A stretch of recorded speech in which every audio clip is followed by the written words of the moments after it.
Hello friends and viewers of the channel. Today we'll talk about sodium chloride, or simply salt. If you still consider salt to be white poison and carefully avoid the salt shaker, think again. Excessive fear of salt can play a cruel trick on us.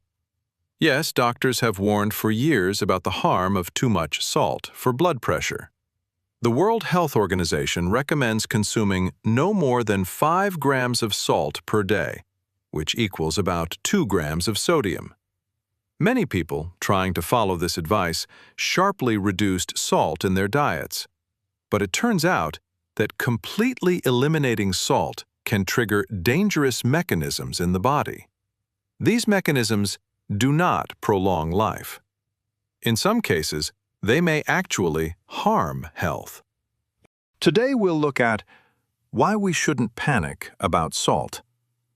We'll discuss how sodium deficiency affects the body, and we'll explain what chronically low salt intake can lead to.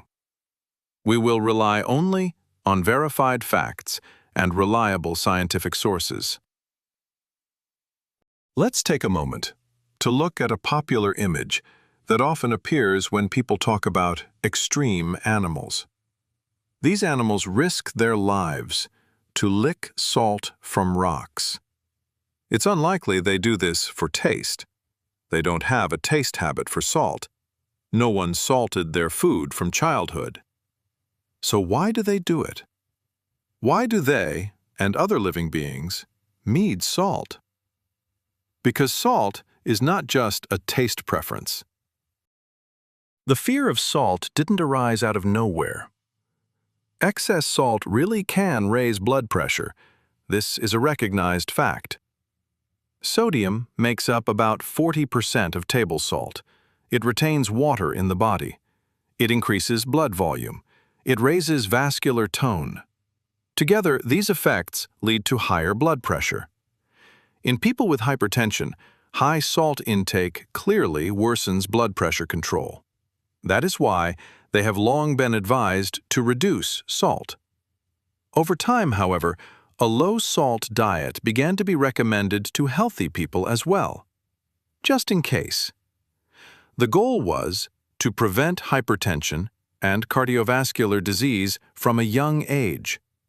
The logic seemed simple. Less salt means lower blood pressure. Lower blood pressure means a lower risk of heart attack and stroke. This is how strict limits, like less than 5 grams of salt per day, appeared. But it's important to understand something else. This is not a universal rule for everyone. What is justified for some patients was mechanically applied to all. As a result, the idea emerged that giving up salt is a mandatory part of a healthy lifestyle. Some even began to see it as a requirement for longevity. However, recent large studies have challenged this simple model. Salt contains sodium. Sodium is one of the key elements that support blood volume, blood pressure, nerve function, and muscle work. When sodium becomes too low, the body does not perceive this as cleansing or healing. It perceives it as a threat. It turns out that the relationship between salt intake and heart health is not so straightforward. Yes, in populations with very high salt intake, blood pressure tends to be higher. That part is true. But when scientists followed tens of thousands of people over time, the results were unexpected. In the large PURE study, the lowest salt intake was associated with higher mortality. Moderate intake showed the lowest risk. In simple terms, too little salt is harmful. Too much salt is also harmful. The middle ground works best. Another analysis included about 130,000 people from 49 countries. It showed increased mortality when salt intake was below 7.5 grams per day. The lowest risk was observed between 7.5 and 12.5 grams per day. These findings upset many people, but the facts remain. Strict salt restriction has not received convincing confirmation of benefit. In some cases, the opposite effect is observed. Moreover, an authoritative review published in 2018 noted that neither randomized controlled trials nor large observational studies confirmed meaningful health benefits from consuming less than 5 to 6 grams of salt per day. On the contrary, very low salt intake was associated with undesirable changes in the body. Critics of salt often raise an objection. They argue that people with severe existing conditions, chronic heart failure, kidney disease, or cancer, are more often advised to strictly limit salt. That, they say, explains the higher mortality. But researchers tested this explanation. When such patients were excluded from analyses, increased mortality at low sodium intake still remained. This effect was observed even in studies that excluded people with cardiovascular disease, chronic kidney disease, and other serious conditions. So what actually happens when salt intake becomes too low? When we sharply reduce salt, the body perceives a threat of sodium deficiency. A compensatory hormonal cascade is activated. This includes the renin-angiotensin-aldosterone system. At the same time, stress hormones, such as adrenaline and noradrenaline, increase. These hormones are not harmless. They can negatively affect the cardiovascular system. The risk of myocardial infarction and heart failure rises. Blood vessel walls thicken. They lose elasticity. This process is often called vascular aging. Simply put, due to salt deficiency, the body enters a mode of conservation and defense. Levels of certain hormones rise. This is not philosophy. These hormones can be measured. The body lives in a state of constant compensation. Beyond effects on vessels and the heart, the hormonal response to salt deficiency also affects metabolism. Insulin levels in the blood may increase. This is not accidental. Insulin helps the kidneys retain sodium. Chronically elevated insulin leads to reduced tissue sensitivity. This is insulin resistance. Over time, significant salt restriction can increase the risk of prediabetes and type 2 diabetes through this mechanism. Several studies also show that people on low-salt diets experience increases in so-called bad blood lipids. Total cholesterol rises. Atherosclerotic plaque formation in arteries accelerates. Here lies the irony. Trying to protect the heart from high blood pressure, excessive salt restriction may actually increase cardiovascular risk. By avoiding salt, some people accelerate the very processes that define biological aging. It's important to clarify one thing. None of this means that salt is a panacea or that it should be consumed without limits. The point is that complete avoidance of salt without medical indication is a poor strategy. The body maintains a delicate balance. If a healthy person with normal blood pressure suddenly reduces salt intake to near zero, there is no benefit. Even in people with hypertension, extremely strict salt restriction often does not provide additional blood pressure reduction. Instead, it may create new problems. Moderate intake works best. So who truly needs to limit salt? People with salt-sensitive hypertension. People with chronic kidney disease. People with pronounced edema. People whose blood pressure remains poorly controlled despite standard therapy. In these cases, salt restriction is justified and important.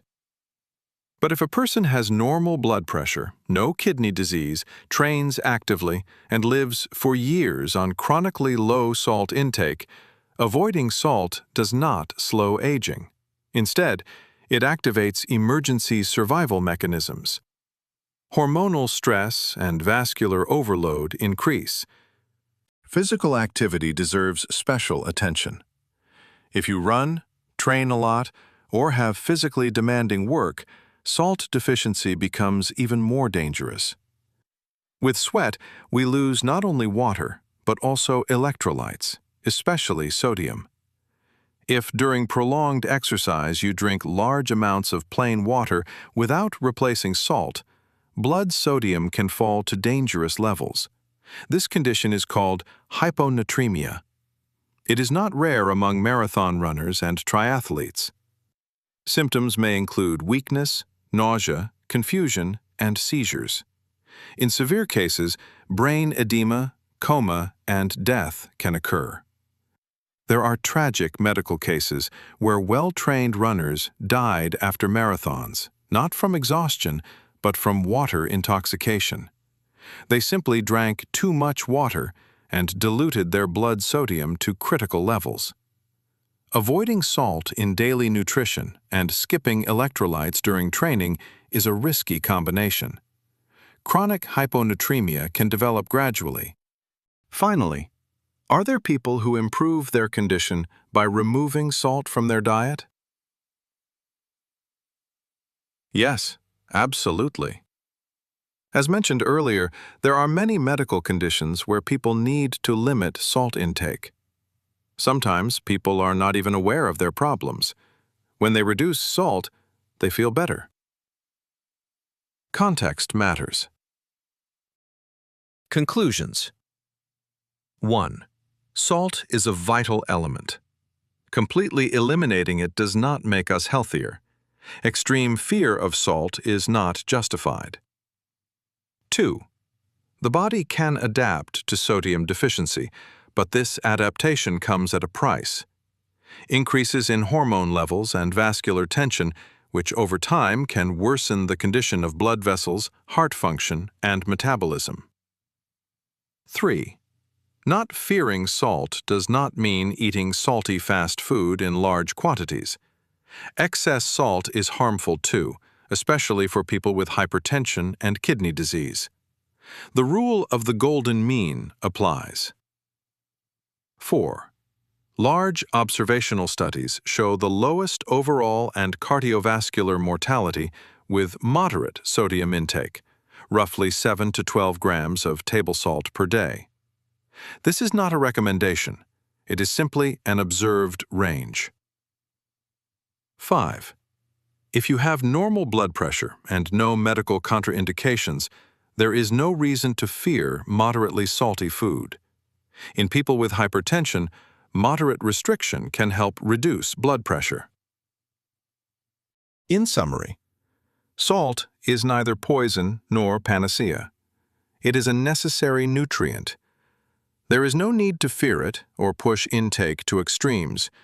Between less salt is always better and real human physiology, there is a gap. Ignoring that gap can be costly. Extremes are harmful.